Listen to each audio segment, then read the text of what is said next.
कृत्रिम विधि द्वारा वर्धी प्रजनन।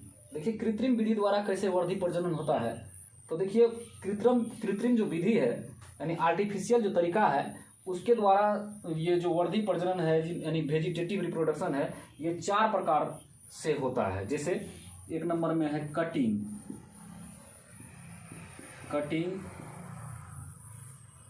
दूसरा आपको हो गया लेयरिंग, तीसरा हो गया सबसे पहला कटिंग, दूसरा लेयरिंग, तीसरा ग्राफ्टिंग और चौथा टिश्यू कल्चर।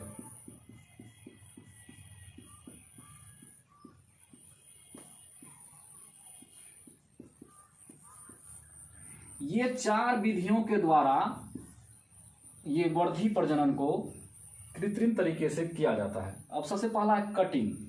कटिंग में क्या होता है कि ये जो कटिंग है इसमें क्या होता है कि प्लांट्स का जो कोई रूट है ना, प्लांट्स का यानी पौधे का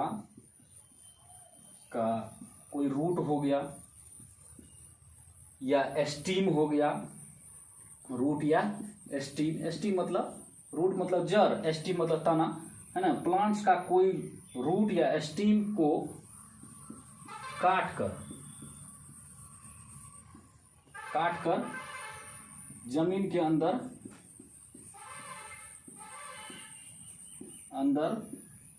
विस्थापित कर दिया जाता है, विस्थापित कर दिया जाता है। जैसे कैसे विस्थापित कर दिया जाता है, देखिए गन्ना को देखे होंगे आप, गन्ना होता है ना जिसको हम लोग इंग्लिश में शुगर केन कहते हैं, है ना, जिसको गांव घर की भाषा में केताड़ी कहते हैं, ईख कहते हैं, जिससे कि चीनी तैयार होता है, शक्कर बनता है, गुड़ बनता है। तो वो गन्ना को देखे होंगे, जो गन्ना का खेती करते हैं कृषक बंधु किसान सब, वो क्या करते हैं गन्ना का, जैसे मान लीजिए गन्ना है ना, मान लीजिए कि ये गन्ना है ना, इसी तरह होता है। तो गन्ना में होता क्या है कि हर जगह तना में इस तरह से मतलब थोड़ा इस तरह से जड़ का आकार का रहता है। तो प्रत्येक इसको गांव घर के भाषा में गिरह कहते हैं और इसको गांठ कहते हैं हम लोग हिंदी में।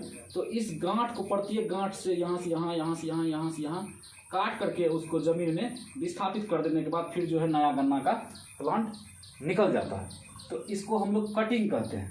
इसको क्या कहते हैं? कटिंग कहते हैं। कटिंग के द्वारा प्लांट का रूट या स्टीम को काट कर जमीन के अंदर विस्थापित कर दिया जाता है। जैसे इसका उदाहरण आप कटिंग का एक उदाहरण दे सकते हैं गन्ना, जैसे गन्ना है ना, ठीक है। इंग्लिश में इसी को लिखेंगे शुगर केन,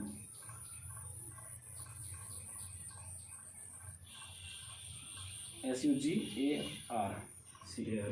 है ना। तो ये गन्ना हो गया।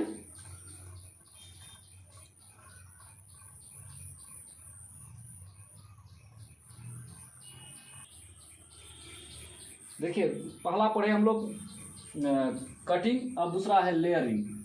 तो लेयरिंग में क्या होता है कि इस विधि में पौधे के तना को, इस विधि में पौधे के तना के कुछ भाग को मिट्टी से ढक देते हैं, जिससे नए पौधे का विकास हो जाता है। इस विधि में पौधे के तना के कुछ भाग को मिट्टी से ढक देते हैं, जिससे नए पौधे का विकास हो जाता है।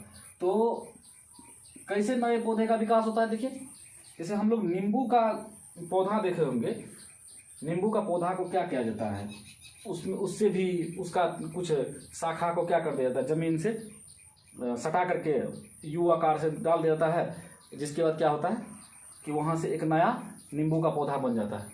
आम के पौधा में देखे, लीची के पौधा में देखे होंगे, गुआभा के पौधा में देखे होंगे कि ऊपर में टहनी पर ही, शाखा पर ही क्या किया गया, वहाँ मिट्टी उसको ढक देता है, मिट्टी से बोरा से बांध दिया, और धीरे धीरे उसमें जड़ का विकास हो जाता है। जिसके बाद जब जड़ का विकास हो जाता है तो फिर उसको अलग काट करके मदर प्लांट से उसको काट करके अलग कर दिया जाता है ना।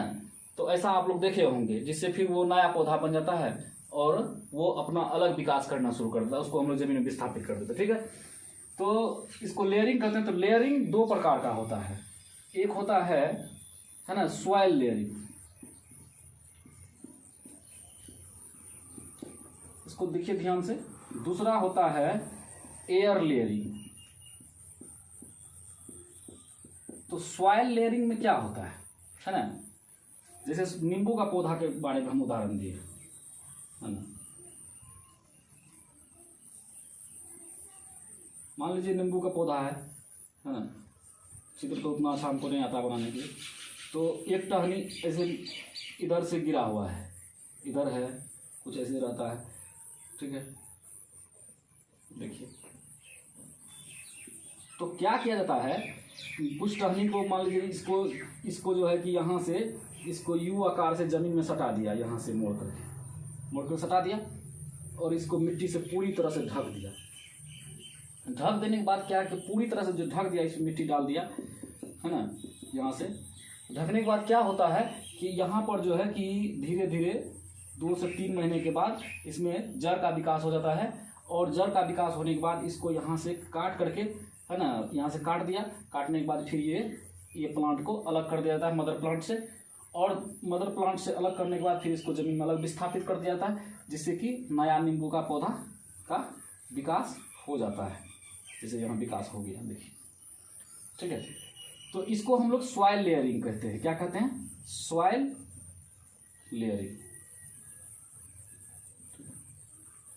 ये सॉइल लेयरिंग हुआ। अब देखिए एयर लेयरिंग। एयर लेयरिंग क्या होता है कि जैसे गुआभा का पौधा हुआ, है ना, गुआभा मतलब अमरूद होता है, या लीची का हुआ।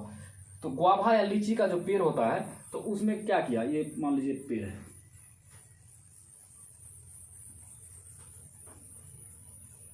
मान लीजिए कि ये पेड़ है इस तरह से। तो इसका पेड़ का एक टहनी कहीं से भी निकला होगा, मान लीजिए ये टहनी निकला हुआ है। ये टहनी को तो जमीन में झुकाना संभव नहीं है, तो यहाँ क्या किया जाता है, इसको थोड़ा सा छील देता है ना। छील करके इसके बाद क्या करता है, जहां पर छिला है इस टहनी के भाग को, छिलका जहां से उतार दिया है ना। तो यहाँ पर क्या किया, फिर गोरी मिट्टी, यानी मिट्टी जो है, मिट्टी को बढ़िया से इस पे डाल देते हैं। डालने के बाद क्या किया, इसको बोरा से रस्सी से बांध दिया, है ना। बांधने के बाद उसको नमी के टाइम में, बरसात के मौसम में प्रायः बांधा जाता है। हाँ, धीरे धीरे ये नमी पा करके यहाँ पर क्या होना शुरू हो जाता है, जड़ का विकास हो जाता है। और जड़ का विकास जब हो जाता है तो इसको फिर यहाँ से काट देते हैं, काट करके फिर जमीन में विस्थापित कर देते हैं। जमीन में विस्थापित करने के बाद क्या हो जाता है कि ये प्लांट जो है ये भी विकसित हो जाता है, और इसमें भी फिर फल लगना शुरू हो जाता है। तो ये हो गया आपको लेयरिंग, सॉइल लेयरिंग और एयर लेयरिंग। तो होता क्या है कि इस विधि में लेयरिंग के बारे में आपसे कोई पूछेगा तो कहेंगे कि इस विधि में पौधे के तना के कुछ भाग को मिट्टी से ढक देते हैं, जिससे नए पौधे का विकास हो जाता है। तो लेयरिंग कितना प्रकार का होता है? 2 प्रकार का होता है, एक सॉइल लेयरिंग, दूसरा एयर लेयरिंग।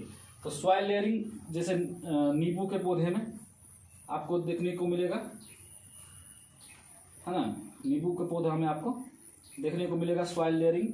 आप कर सकते हैं, अपने घर में जाकर के प्रयोग करिएगा कि नींबू का पौधा का एक कोई टहनी को आप जमीन में विस्थापित कर दीजिएगा, जिस तरह से हम यहाँ विस्थापित किए, और इसके उसको बड़ी बढ़िया से मिट्टी में ढक दीजिएगा।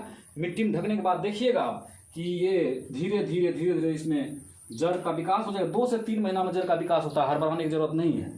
तो 2 से 3 महीने में जड़ का विकास हो जाएगा, और इसको काट करके अलग आप लगा दीजिएगा, फिर इसमें नींबू का फल, नींबू लगना शुरू हो जाएगा। तो ये सॉइल लेयरिंग हुआ। एयर लेयरिंग में क्या, जैसे गुआभा का प्लांट हुआ, है ना, लीची हुआ, ठीक है। तो इसमें क्या, एयर लेयरिंग में क्या होता है कि आप टहनी को तो झुका नहीं सकते हैं, यहाँ पर ही टहनी के छिलका को छील दीजिए, और इसके बाद क्या, उसको पटसन की रस्सी से, बोरा से मतलब बांध दीजिएगा। फिर पहले लेकिन मिट्टी डालना पड़ेगा, मिट्टी डाल करके बोरा से, पटसन का रस्सी से बांध दीजिए। प्रायः इस पर पानी देते रहिए, या बरसात के मौसम में कीजिए तो बेहतर होगा। 2 से 3 महीने के बाद यहाँ जड़ का विकास हो जाएगा, फिर इसको काट करके आप जमीन में लगा दीजिए। इसको हम एयर लेयरिंग कहते हैं। ये भी वेजिटेटिव रिप्रोडक्शन के अंतर्गत आता है, ठीक है। इसको एयर लेयरिंग कहते हैं। इसको आप कॉपी में उतार लीजिए। इसके बाद अगला है ग्राफ्टिंग, उसको हम अगले क्लास में बताएंगे।